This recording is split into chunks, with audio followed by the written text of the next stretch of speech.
जिस वक्त ये ड्राफ्ट तैयार किया गया था उस वक्त देश में लॉकडाउन चल रहा था और उस लॉकडाउन के दौरान केंद्र की सरकार ने 3 ऐसे अध्यादेश बनाए कृषि पे जिनको बाद में बिल में कन्वर्ट कर दिया। ये उस वक्त इन्होंने तैयार किए थे जब लोग इस कोरोना की महामारी से डर के सरकार के आदेश की पालना करते हुए अपने घरों में थे। जो कृषि के अध्यादेश का ड्राफ्ट तैयार हुआ, देश के प्रधानमंत्री को अगर जिस ढंग से वो आज कहते हैं कि हमने जो अध्यादेश तैयार किया था, हमने जो बिल कृषि के बनाए वो किसान के हित में है, तो फिर उस लॉकडाउन की आवड़ के अंदर इस तरह के अध्यादेश तैयार करने की जरूरत नहीं। फिर तो देश के जितने अलग अलग किसान संगठन हैं, आज जो 40 से ज़्यादा किसान संगठनों के साथ इसके ऊपर सरकार बात कर रही है, फिर तो इन सब किसान संगठनों को बिल बनाने से पहले, ड्राफ्ट तैयार करने से पहले बुलाना चाहिए था। बुला करके उनसे बात करके, पूछ करके और बिल तैयार करते। हमारी पार्टी ने जैसे ही ये दस्तावेज तैयार हुए और जब दस्तावेज पेपर के रूप में जब पब्लिश हुए, लोगों के सामने आए, तो हमने इसका अपनी स्टेट की बॉडी की मीटिंग बुला करके इसका विरोध किया और उसके साथ साथ ये फैसला लिया कि हम पूरे प्रदेश भर के अलग अलग डिप्टी कमिश्नर के ऑफिस में अपनी पार्टी के साथियों को लेकर के जाएंगे और प्रधानमंत्री और मुख्यमंत्री के नाम ज्ञापन देंगे। हमने अपनी तरफ से ज्ञापन सौंपे। हमने उनमें कहा कि इन बिलों को वापस लेना चाहिए, ये जो अध्यादेश आ रहा है ये गलत है। उस वक्त हमारी हरियाणा की विधानसभा थी, उस विधानसभा में केवल हमारी पार्टी थी जिसने इसका डट करके विरोध किया था। कांग्रेस तो वॉकआउट करके निकल गई थी और मैंने अकेले ने 1 घंटे से ज़्यादा इस इशू के ऊपर विधानसभा में चर्चा करी और डिमांड करी कि इनको वापस लिया जाए। वापस नहीं लोगे तो हम वॉकआउट करेंगे।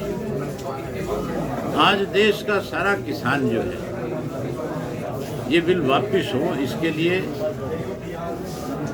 जहाँ दिल्ली के अलग अलग बॉर्डर पे बैठे हैं, वहीं उसके इलायदा अलग अलग स्टेट में अलग अलग जगह पॉइंट्स बना करके किसान आज इसका विरोध कर रहे हैं। और मुझे नहीं लगता कि जल्दी अगर सरकार ने इसके ऊपर कोई ठीक फैसला नहीं लिया तो ये भीड़ आज जो लाखों में है ये करोड़ों की संख्या में तब्दील हो जाएगी और जहाँ ये तब्दील हो जाएगी वहीं कल को इसके लिए सरकार स्वयं जिम्मेवार है। सरकार जानबूझ करके लिंगर ऑन कर रही है।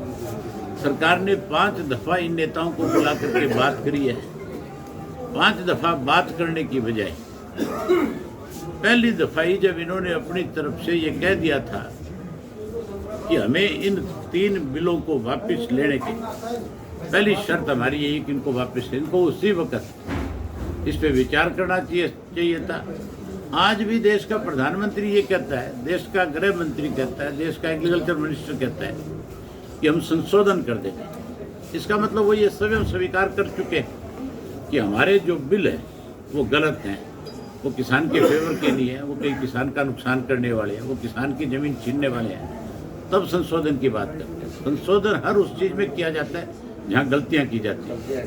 तो अगर गलती कर रखी है तो फिर प्रधानमंत्री देश की जनता की जो डिमांड्स है उसको मानना चाहिए और जो 80% अन्नदाता जो इस देश को अन्न पैदा करके देता है, उस अन्नदाता के साथ बजाय कोई ज़बरदस्ती उसके ऊपर कोई चीज़ थोपने की, अपनी गलती को स्वीकार करें, वापस लें, नए सिरे से किसान संगठनों से बातचीत करें, बातचीत करके कोई कैसे किसान की मदद हेल्प हो सकती है।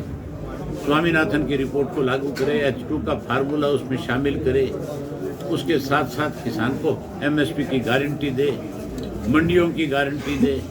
मंडियां जहां सीमित है उन मंडियों को देश में बढ़ाया जाए। जहां ये कहते हैं कि मंडी खत्म नहीं होगी, मैं आपके माध्यम से एक बात पूछना चाहता हूँ कि ये तो कहते हैं मंडी खत्म नहीं होगी और मंडी प्राइवेट हाथों में जाएगी नहीं। जो हमारी अनाज मंडियाँ हैं आज बनी हुई है, उनके अंदर जब हम अपनी फसल लेकर के जाते हैं तो आड़ती को 2% कमीशन मिलता है। अगर 2% कमीशन वाला व्यक्ति हमारा बीच में नहीं होगा तो फिर मंडी कैसे रहेगी? फिर मंडी में खरीदेगा कौन? मेरी मंडी में अगर दुकान है और मुझे आड़त किसान से नहीं मिल रही, मुझे गवर्नमेंट की तरफ से कोई इंसेंटिव नहीं मिल रहा, तो मैं उस दुकान का क्या कहूँगा? कोई सिर थोड़ा ही फोड़ूंगा उस दुकान से। तो आड़ती का होना बहुत जरूरी है। आड़ती है तो किसान का जीवन भी बचा हुआ है। अगर आड़ती नहीं होगा, अगर ये 2% कमीशन खत्म हो जाएगा तो फिर मान करके चलो किसान के ऊपर सबसे बड़ी मार पड़ेगी। वो व्यापारी तो कहीं भी अपना दूसरा व्यापार करके अपना पेट भर लेगा, लेकिन आड़ती कैसे, ये किसान कैसे बचे? इसलिए सरकार को तुरंत इसके ऊपर विचार करना चाहिए। इसको लिंगर और करने की बजाय 29 तारीख को जो डेट इन्होंने दे रखी है दोबारा से, उसके ऊपर किसान की बात को मान लेना चाहिए। बड़े चौटाला साहब ने चिट्ठी लिखी है प्रधानमंत्री को कानून वापस लेने। आज उन्होंने अपनी तरफ से एक चिट्ठी प्रधानमंत्री को लिखी है और उस चिट्ठी में उन्होंने उन सब बातों का जिक्र किया है कि जब कभी भी किसान की किसी ने भी अनदेखी करी है तब तक एजिटेशन हुए और उन एजिटेशंस के अंदर किसान को हमेशा अपनी बात को सरकार को मनाने के लिए बड़े स्केल पे इकट्ठा हुआ और सरकार को मजबूर होकर के उनकी बात को मानना पड़ा। चाहे वो 1907 का एजिटेशन था, उस वक्त भी एक इसी तरह के 3 बिल अंग्रेज लेकर के आए थे और उन अंग्रेजों से जब ये कहा गया था कि ये जो कानून तुम बना रहे हो ये गलत है, तो फिर उन्होंने इनकार कर दिया था किसान की बात को सुनने से। सरदार अजीत सिंह जो भगत सिंह के जो चाचा थे, उन्होंने उस आंदोलन की अगवानी करी थी। उन्होंने उस आंदोलन का जो नारा था, उस नारा था कि पगड़ी संभाल वे जट्टा, और उस नारे से पंजाब का किसान, उस वक्त का जो यूनाइटेड पंजाब, जो आगरा तक का इलाका था, जिसमें आपका पश्चिमी बंगाल, पश्चिमी उत्तर प्रदेश आता था, जिसमें लाहौर तक का एरिया आता था, दिल्ली का सारा इलाका उसके अंदर था, तो वो किसान इकट्ठा हुआ था और इकट्ठा होकर के उन्होंने जब इस एजिटेशन को चलाया तो अंग्रेज को भी उनकी बात को स्वीकार करना पड़ा था। आज तो हमारी अपनी सरकारें हैं, हमने अपने खुद के वोट से चुन करके लोगों को सत्ता सौंप रखी है। अगर हमने सत्ता उनको सौंप रखी है तो हम उनको ये कहने के अधिकार भी रखते हैं अपने पास कि वो अगर कोई गलत फैसला लेते हैं तो लोग इकट्ठे होकर के कह सकते हैं सत्ता में बैठे लोगों को कि आपके फैसले गलत हैं, आप इन अपने फैसलों को बदलो, और फैसले बदलने चाहिए। सर, मनोहर लाल खट्टर तो अभी भी यही कह रहे हैं कि हरियाणा का असली किसान पहुंचा ही नहीं इसमें। मनोहर लाल खट्टर तो खुद किसान नहीं है। मनोहर लाल खट्टर ने सारी उम्र कपड़े की दुकान के ऊपर बैठ करके कपड़ा बेचने का काम किया। ये मनोहर लाल खट्टर ने खुद ने स्वीकार किया। मनोहर लाल खट्टर जो अगर किसान के घर में पैदा हुआ होता है तो आज इस तरह की बात कहने की बजाय आज किसान की पैरवी करता, और जहां हरियाणा सबसे बड़ा किसान का हब है उसके साथ खड़ा होकर के उससे न्याय करवाता। लेकिन हरियाणा की सरकार ने तो पानी के वाटर कैनन चलवाए सबसे ज्यादा इन्हीं किसानों का, उसका खामियाजा भुगत रहे हैं कि नहीं? आज कहीं उनका एक मिनिस्टर, एक MLA, मुख्यमंत्री स्वयं और मुख्यमंत्री का कोई सहयोगी अपना कार्यक्रम तय करके किसी गांव में या किसी शहर और कस्बे में इंटर नहीं कर सकता। अगर इंटर करता है तो हजारों पुलिस के लोग उसके साथ शामिल होते हैं और वो हजारों पुलिस के लोगों की प्रोटेक्शन में ही अपने चंद लोगों के बीच में जाके अपनी बात कह के घर चले जाते हैं। सर, लंबे प्रजातंत्र में सर आपने काम ये सब चीजें नहीं हो सकती। सर लंबे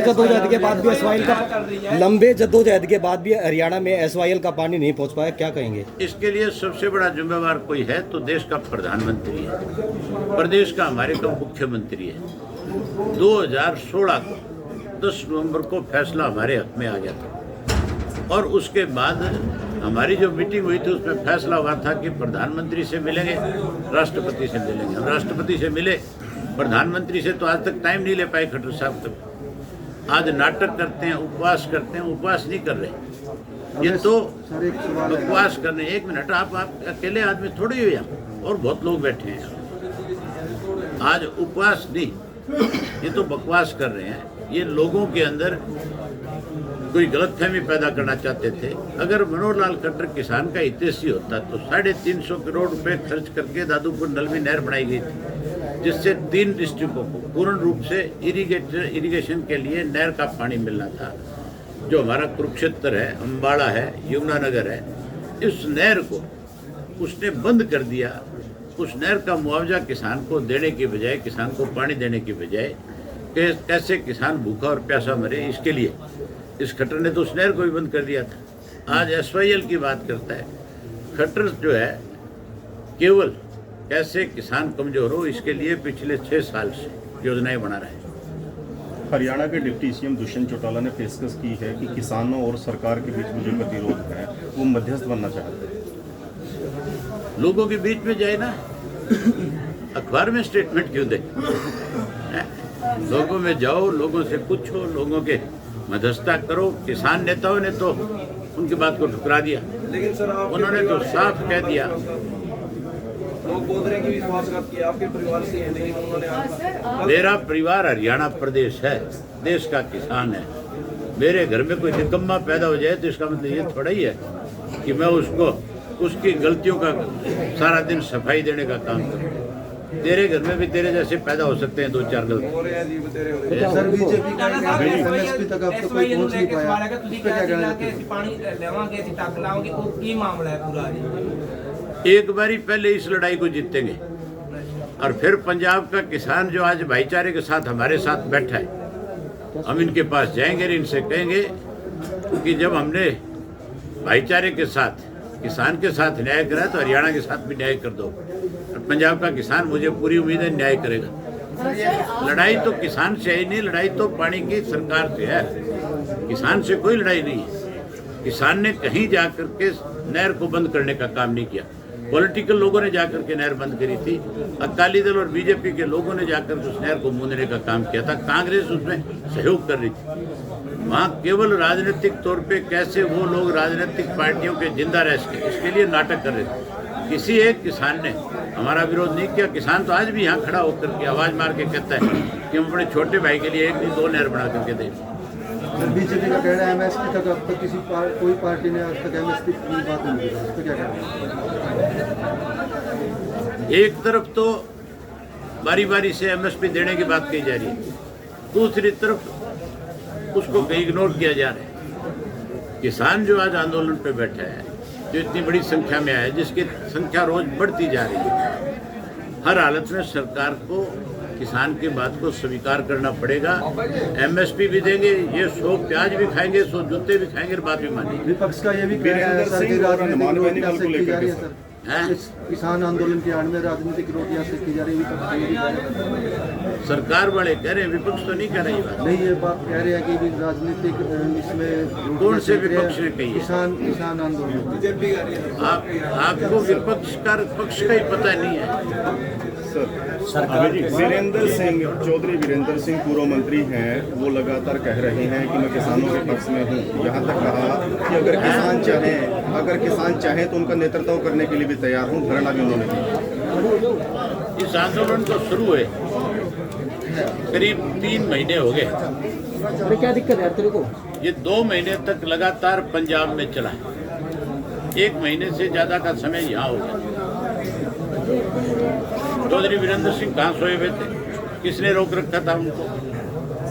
मैं तो कहता हूँ अगर चौधरी वीरेंद्र सिंह किसान के हितैषी हैं तो बजाय प्रेस कॉन्फ्रेंस करने के धरनों में आके बैठना चाहिए। सर, आप बार बार किसान आंदोलन को बहुत ज्यादा व्यापक पैमाने पर समर्थन दे रहे हैं। आप किसान आंदोलन को बहुत ही बड़े पैमाने पर समर्थन दे रहे थे। कुछ दिन पहले आप नीमली बॉर्डर पे भी गए थे, आज आप सिंघू बॉर्डर पे भी आए हैं। किसानों का ये कहना है कि हमारा आंदोलन राजनीतिक आंदोलन नहीं है। अगर कोई राजनीतिक पार्टी का व्यक्ति यहाँ पर आता है तो वो अपने पद का त्याग करके एक सामान्य व्यक्ति, सामान्य किसान बनकर आए। तो किसानों की इस बात से आप सहमत हैं? मैं 100% सहमत हूँ। मैं किसान के घर में पैदा हुआ। मैं तो आज भी अपनी फसल की बिजाई और कटाई अपने हाथ से करता हूँ। आपने देखा नहीं होगा, लॉकडाउन के दौरान मैंने अपने खेत की जो फसल थी, जो गेहूँ थी, वो खुद 75 एकड़ की गेहूँ कंबाइन पे चढ़ करके निकालने का काम किया था। मैंने पहले दिन ये बात कही थी कि मैं किसी राजनीतिक दल का सदस्य होने के नाते आज आपके बीच में नहीं आया। मैंने चौधरी देवीलाल के घर में जन्म लिया है। चौधरी देवीलाल ने सदा किसान के लिए लड़ाई लड़ी है। मैं चौधरी देवीलाल का पोता बनके, किसान का बेटा बन करके तुम्हारे बीच में आया हूँ। अगर मुझे ये किसान लीडरशिप जो है, कल को ये कहे कि देश का कोई भी राजनीतिक व्यक्ति जो किसानों से संबंध रखने वाला है, जो किसान की बात को महत्व देता हो, जो ये मानता हो कि मैं किसान के घर में पैदा हुआ, वो रिजाइन करके अपने पद से हमारे बीच में आए। पहला शख्स अभय सिंह चौटाला होगा जो अपने पद से त्याग कर लेकर के आए। मुझे पद प्यारे नहीं है, मुझे किसान प्यारा है। मैंने बहुत बार, मैं उस घर में पैदा हूँ जिसने प्रधानमंत्री के पद को भी ठुकराया, मुख्यमंत्री के पद को भी ठुकराया। जो अगर किसी लालच के साथ राजनीति करता तो इस देश का प्रधानमंत्री कभी का हो जाता। यानी आने वाले दिनों में अभय सिंह चौटाला इनेलो के शीर्ष नेता हमें किसान आंदोलन में बतौर किसान एक आम आदमी के रूप में देखने को मिल सकता है। आज भी बतौर किसान ही आया हूँ, आज भी MLA के नाते नहीं आया, आज भी किसी पार्टी का पदाधिकारी होने के नाते नहीं आया। आज के दिन भी किसान का बेटा बन करके है। सर, पिछले दिनों किसानों के खाते में प्रधानमंत्री जी ने 2-2 हज़ार रुपये ट्रांसफर किए थे। उसी के ऊपर आपकी एक प्रतिक्रिया आई थी कि जितना पैसा प्रधानमंत्री जी ने दिया है हम वापस कर देंगे, बल्कि आपने कहा था कि व्यक्तिगत तौर पर मैं कर दूंगा। क्या था मामला? वो छोटा सा एक। मैं अपनी बात पे आज भी कायम हूँ। मुझे आप जैसे पत्रकार साथी ने ये कहा था कि 1600 करोड़ रुपये, उनकी जानकारी में नहीं होगा, 16,000 था। उन्होंने मुझे कहा था कि 1600 करोड़ रुपया प्रधानमंत्री ने किसान के खाते में डाला है और वो किसान को एक तरह से मदद कर रहे हैं। मैंने कहा भी 3200 करोड़ रुपया ले लें और तीनों कृषि कानून जो है इनको रद्द कर दे, वापस ले लें। किसान इकट्ठा करके देगा। अगर दिक्कत आएगी तो मैं अकेला अपने घर से अपना सब कुछ बेच करके 3200 करोड़ रुपया प्रधानमंत्री के खाते में जमा करा दूंगा और कानून वापस ले।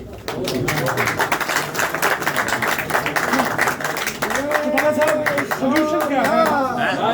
सोल्यूशन क्या देखते हैं? ऊपर करेंगे थोड़ा, हमारी ड्यूटी। सरकार झुकने को तैयार नहीं, किसान मानने को तैयार नहीं, और बीच का भी रास्ता हो सकता है आपके अनुभव के अनुसार। किसान की बात को सरकार को मानना पड़ेगा। मैंने बताया 100 प्याज भी खाएगी, 100 जूते भी खाएगी, बात भी मानेगी। नहीं, एक सर प्लीज, सर रिक्वेस्ट कर दो, स्पेशली कर दो। रोल है करो। सर, आप आंदोलन